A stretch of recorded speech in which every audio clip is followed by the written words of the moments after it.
Es difícil de justificar lo que ha pasado esta noche en Las Vegas.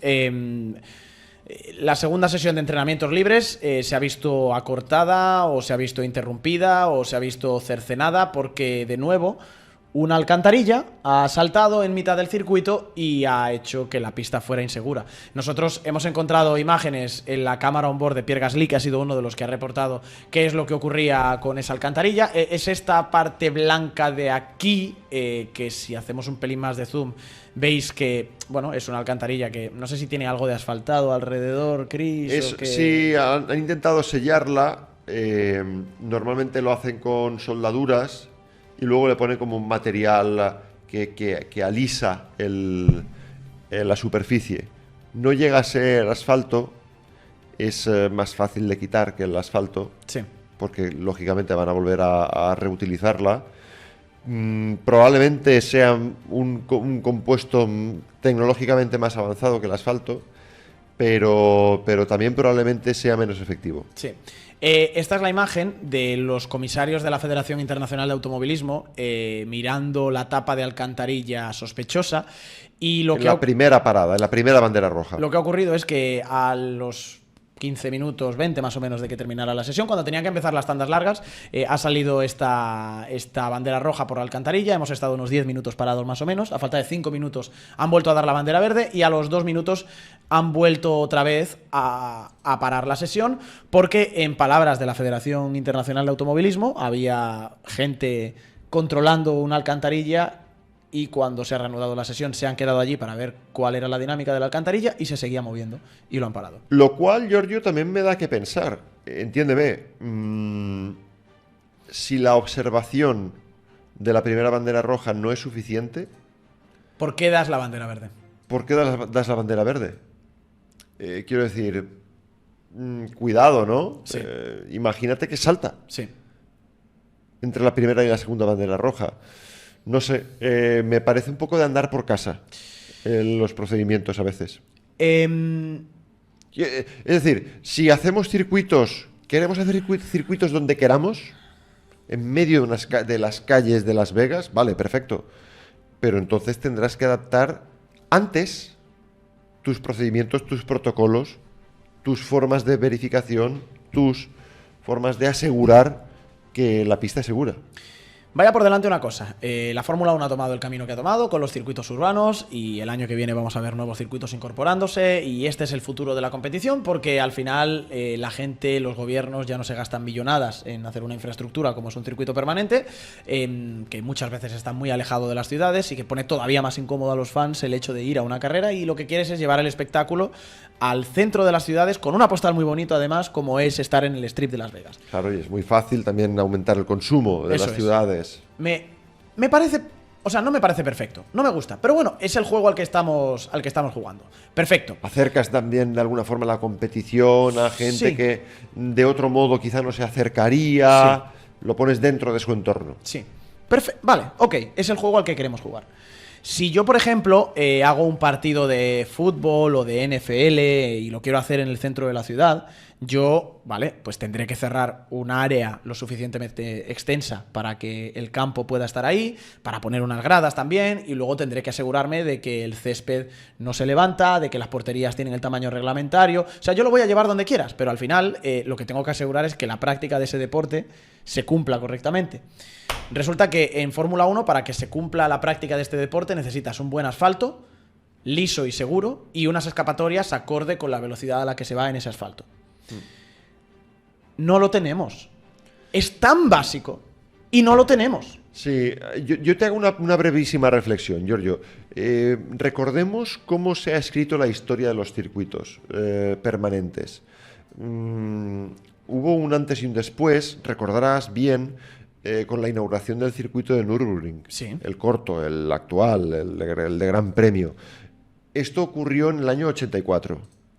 Previamente a eso, bueno, pues en el circuito de Nürburgring pues había habido carreras muy legendarias, pero también muertes en una pista que se inauguró en el año 27 y que tenía unos estándares absolutamente distintos a los que tenemos actualmente.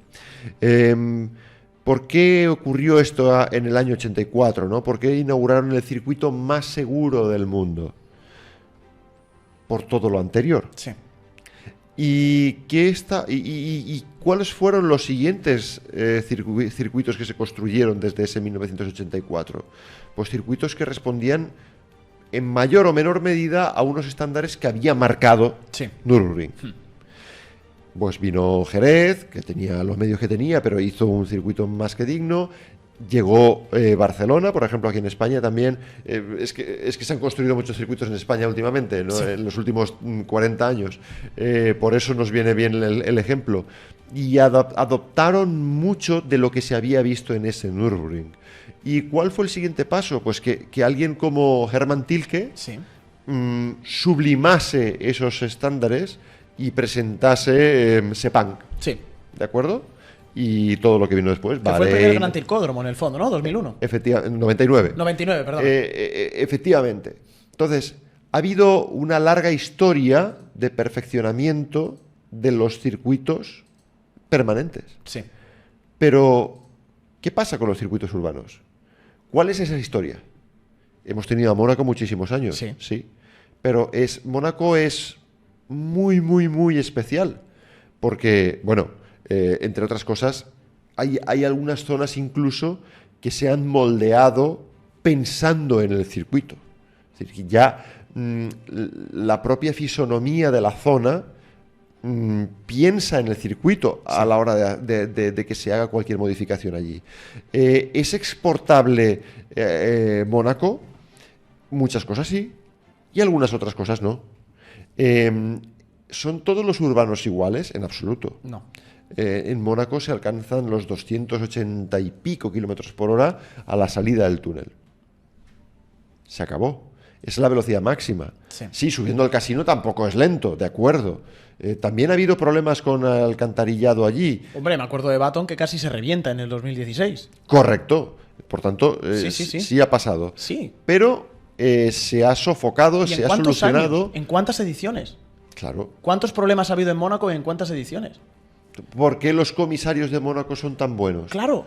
Porque han tenido que adaptarse a unas circunstancias muy particulares. Claro. ¿Qué ocurre?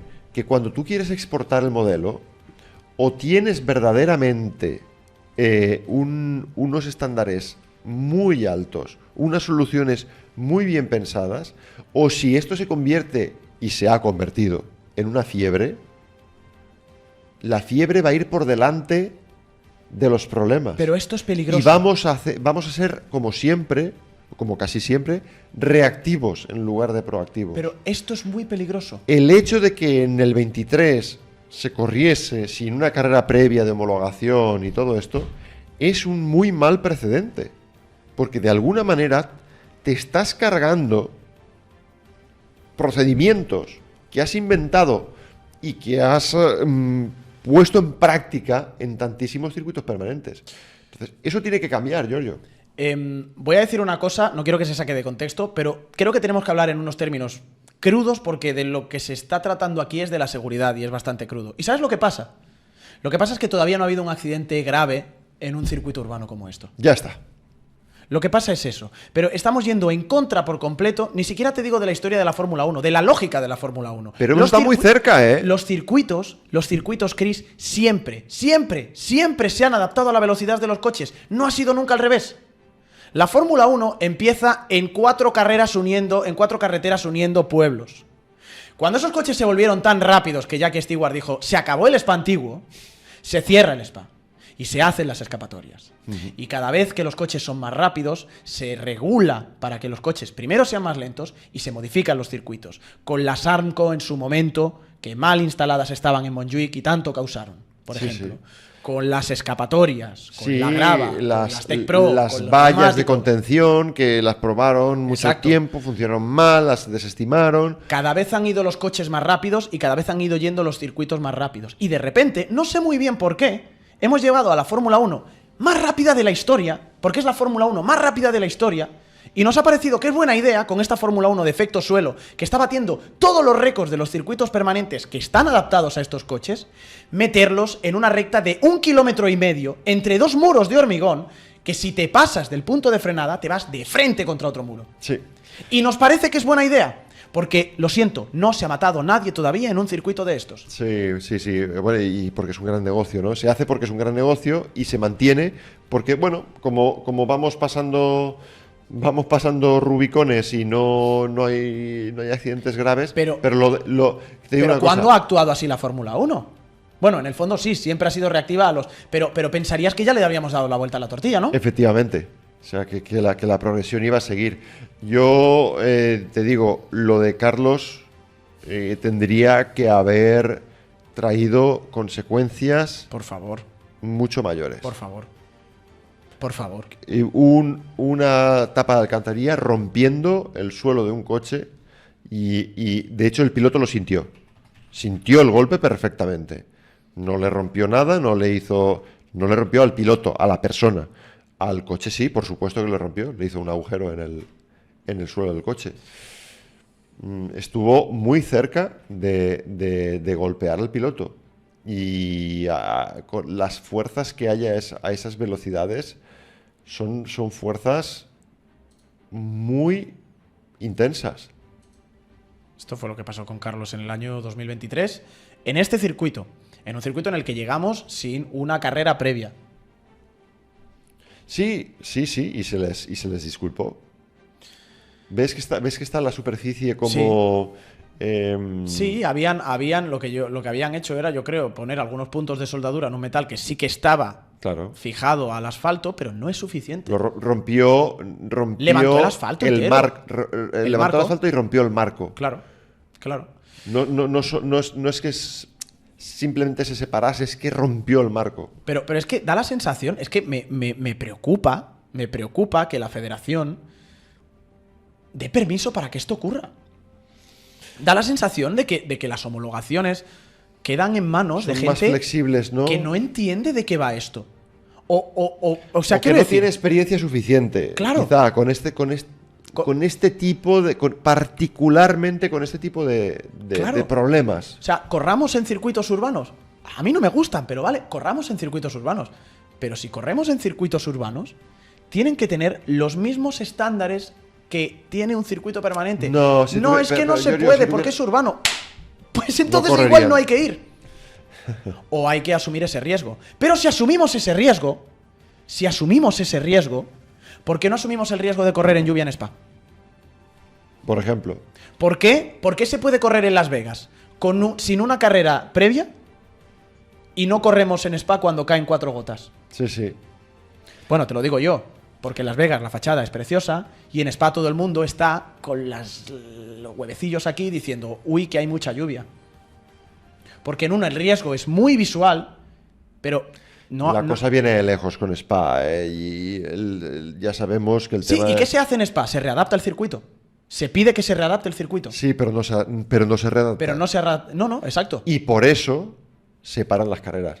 Porque en el Radillón, a la salida del Radillón, sabemos que no puede haber escapatoria porque hay un que es un precipicio. Punto y que es un punto ciego, que es que no ves lo que hay al otro Eso lado. además, pero dice, bueno, por lo menos hace escapatoria muy grande. No puedes hacer escapatoria muy grande porque tienes un precipicio.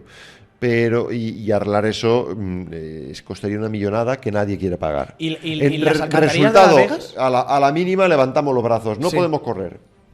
¿Y las alcantarillas de Las Vegas tampoco se pueden arreglar? Yo creo que sí. Es el tercer año, ¿eh? Yo creo que sí.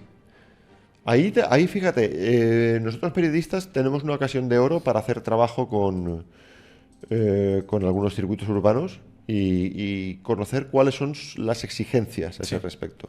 Lo vamos a hacer.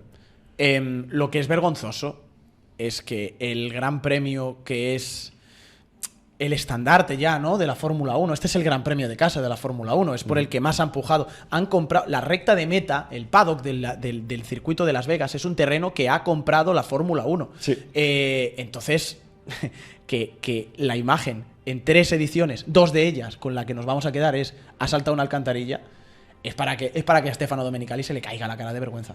Sí, o por lo menos para que tome medidas drásticas y que se estandarice un procedimiento para las alcantarillas. Sí. Porque pasa y vuelve a pasar y vuelve a pasar y un día tendremos un problema. Lo de Bahrein, por ejemplo, oye... sí, que ha habido otros circuitos donde han saltado. Exacto. Sí, Bahrein, yo me acuerdo en China 2005, pero que rompió la rueda Montoya. te pone también un poco en perspectiva con los coches actuales, ¿no? Que tienen una capacidad de succión bestial del suelo al pasar por encima y por eso cosas que antes no saltaban, ahora saltan. Bueno, pero ¿qué vimos en Bahrein? Se lo tomaron muy en serio. Sí. Cegaron allí el tema, quitaron las cemento tapas, y ala. lo cementaron Claro. y fuera. No, aquí tiene que ser lo mismo. Pero no, es que entonces ya estamos causando demasiada disrupción a la gente local. ¿Cómo vas a sellar las alcantarillas? Habiendo habido además una inundación como ha habido en las últimas horas en Las Vegas. Chico, es que es la Fórmula 1. ¿Qué esperas? Es que lo que no podemos hacer tampoco es estar en misa y replicando al mismo tiempo.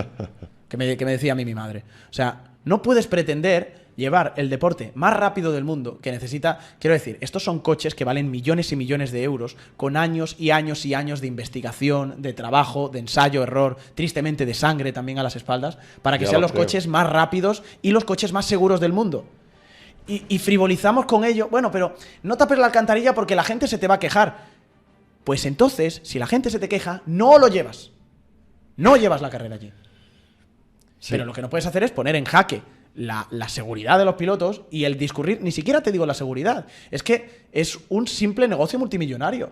Es que hoy Red Bull se va esta noche a dormir, y Ferrari, y Mercedes, y McLaren y compañía, sin tener ni un maldito dato de cómo funcionan los neumáticos. Sí, claro, luego queremos que los neumáticos funcionen también fantásticamente y... Que sé que no le importa a nadie porque es la parte deportiva, pero coño, también es una parte de este negocio. Bueno, como que no importa a nadie. Es decir, a mí me molesta mucho no haber tenido unas tantas largas de referencia para poder hacer un análisis delante del público, ¿no? Claro. Entonces, bueno. No lo sé.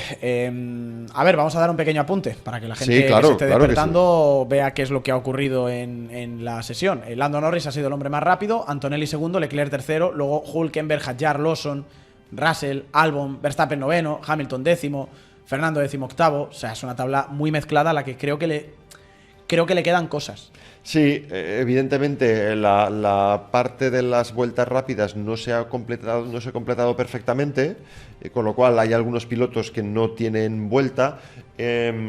Aparte de la mengua del tiempo, también hay que considerar que otros simplemente no han acertado en sus vueltas rápidas. Es el caso de Carlos Sainz. Sí. Por poner un ejemplo, ha sido 13º, pero no es su lugar. Venía de hacer en su mejor vuelta el mejor tiempo en el primer parcial. Luego se ha encontrado con Esteban Ocon en la curva 7, que no ha hecho nada ilegal, el pobre Esteban, pero estaba allí y ha molestado. No había más que hacer. Yo creo que hay que resaltar que Verstappen no está donde debería estar y que delante están claramente esos McLaren, Mercedes y Ferrari. Sí. No sé si en ese orden verdaderamente, pero ellos están y Verstappen también va a estar, no hay ninguna duda. ¿Dónde? Delante de ellos, por detrás, demasiado pronto para decirlo, pero visto lo que hemos visto en los Libres 1, donde muy pronto se han adaptado, muy pronto han conseguido los primeros buenos tiempos en Red Bull, creo que debemos seguir dando un voto de confianza sobre Max Verstappen. No tenemos ningún dato de tanda larga. La conclusión, yo creo, de momento de cara a mañana es clave meter temperatura en el neumático y acertar la vuelta, porque hemos visto muchos errores en esa frenada de la curva número 12. Volverá a ser importante la clasificación aquí, como en todo el año, pero recordemos, este fue el circuito en el que más rebases hubo el año pasado, un total de 60, así que esperemos tener algo parecido en la carrera del domingo y veremos qué es lo que pasa en los Libres 3 de mañana. Sí, una cosa es cierta, Giorgio. Están en un momento de gran dificultad los equipos porque han rodado muy poco, la pista ha llegado a caer algo de lluvia, algunas gotas. Va a volver a llover esta noche en Las Vegas y por tanto se va a resetear la pista. Eso de encontrar la temperatura óptima en la vuelta adecuada se está complicando. Sí. Y por tanto podemos ver clasificaciones muy raras.